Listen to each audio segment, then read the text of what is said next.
ગાયત્રી વિદ્યાપીઠ હરિદ્વાર દ્વારા તાલુકા કક્ષાએ લેવાયેલ પરીક્ષામાં દિયોદર પે કેન્દ્ર શાળા નંબર 2માં ધોરણ 5માં અભ્યાસ કરતી આયુષીબેન જોઈતાભાઈ પ્રજાપતિએ ભાગ લીધો હતો, જેમાં વિદ્યાર્થીનીએ તાલુકા કક્ષાએ પ્રથમ નંબર મેળવી સમગ્ર દિયોદર અને શાળાનું ગૌરવ વધાર્યું હતું। આ વિદ્યાર્થીનીનું શાળા નંબર 2માં શાળા પરિવાર દ્વારા મોમેન્ટો આપી સન્માનિત કરવામાં આવેલ। આ પ્રસંગે આચાર્ય જામા પટેલ વગેરે સ્ટાફ મિત્રો ઉપસ્થિત રહ્યા હતા। લાખણી તાલુકાના લીંબાઉ ગામે Limbau day cricket tournament season 3 open ટુર્નામેન્ટનો પ્રારંભ થયેલ। આ ટુર્નામેન્ટમાં 16 ટીમ ભાગ લઈ રહી છે। આ ટુર્નામેન્ટ 2 શનિ રવિ 4 દિવસ યોજાશે। જિલ્લામાં ભૂકંપના કારણે ગભરાટ ફેલાયો છે। જિલ્લામાં સોમવારે સવારે 3.7ની તીવ્રતાનો આંચકો અનુભવાયો હતો। ઇન્સ્ટિટ્યૂટ ઓફ સિરામિક રિસર્ચે જાણકારી આપી। જિલ્લા પ્રશાસને કહ્યું કે ભૂકંપના કારણે કોઈ જાનહાનિ કે સંપત્તિ કે અન્ય કોઈ વસ્તુને નુકસાન થયું હોવાના અહેવાલ નથી। ગાંધીનગર સ્થિત આઈએસઆરએ જણાવ્યું કે ભૂકંપ સવારે 10:44 વાગે આવ્યો હતો અને તેનું કેન્દ્ર લખપતથી 76 કિલોમીટર ઉત્તર પૂર્વમાં હતું। હવામાન વિભાગ અમદાવાદના જણાવ્યા અનુસાર અત્રેના સાબરકાંઠા જિલ્લામાં આગામી તારીખ 26થી 28 સુધી કમોસમી વરસાદની આગાહી રહેલી છે, જેના અનુસંધાને ખેતીવાડી ઉત્પન્ન બજાર સમિતિઓમાં ખુલ્લા રાખવામાં આવેલ અનાજ તેમજ ખુલ્લામાં રાખવામાં આવેલ અનાજની બોરીઓ વરસાદથી પલળીને અનાજ બગડી ન જાય તેની સાવચેતી રાખવા તમામ ખેતીવાડી ઉત્પન્ન બજાર સમિતિઓ સબ સેન્ટરોમાં તથા અનાજ કે અનાજ ભરેલી બોરીઓ પરિવહન દરમિયાન પલળી ન જાય તેનું ધ્યાન રાખવામાં આવે તે જરૂરી છે। બનાસકાંઠા જિલ્લાના વાતાવરણમાં પલટો આવ્યો છે। સમગ્ર જિલ્લામાં ધુમ્મસભર્યું વાતાવરણ જોવા મળી રહ્યું છે।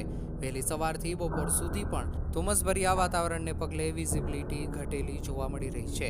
જોકે રાજ્યમાં કમોસમી માવઠાની આગાહી વચ્ચે ધુમ્મસભર્યા વાતાવરણમાં ખેડૂતોના જીવ તાળવે ચોંટ્યા છે। રવિ સિઝન દરમિયાન જો કમોસમી માવઠું થાય તો ઘઉં, એરંડા, બટાટા, રાયડા જેવા પાકોમાં નુકસાની થાય તેવી ભીતિ ખેડૂતોને સતાવી રહી છે। નગરપાલિકામાં અરજદારોની લાંબી લાઈન। જન્મ મરણના દાખલા બાબતે સવારથી સાંજ સુધી લાઈનો યથાવત। પાલિકામાં જન્મ મરણના દાખલા માટે એક જ આઈડી હોવાથી લાગી છે લાઈનો। રાજસ્થાન અને ધાનેરાના લોકો જન્મના દાખલા નીકાળવા સવારથી જ લાઈનો લાગી છે, ત્યારે તાત્કાલિક બીજી આઈડી શરૂ કરી અને લોકોને સુવિધા આપવાની લોકોએ માંગ કરી છે।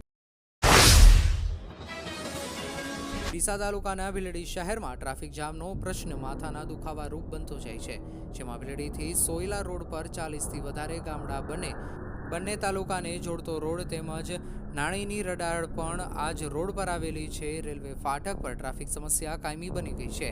આ ફાટક દિવસમાં અનેક વખત બંધ થતું હોવાથી વાહન ચાલકો મુશ્કેલી અનુભવી રહ્યા છે।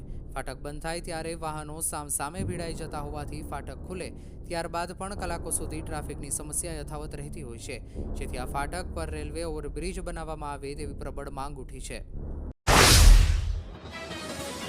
કાંકરેજ પંથકમાં ખાતરની અછતને લઈને સાંસદ ગેનીબેન ઠાકોરે સરકારને આડે હાથે લીધી છે। ખેડૂતો વહેલી સવારથી લાંબી કતારો લગાવ્યા મજબૂર બન્યા છે। ગેનીબેન લોકસભામાં પણ તમામ રાજ્યોમાંથી આવતા સાંસદોએ ખાતરની ઘટ મુદ્દે ગૃહમાં ચર્ચા થઈ છે। ખેડૂતોની માંગણી પૂરતા પ્રમાણમાં સંતોષ આપી નથી।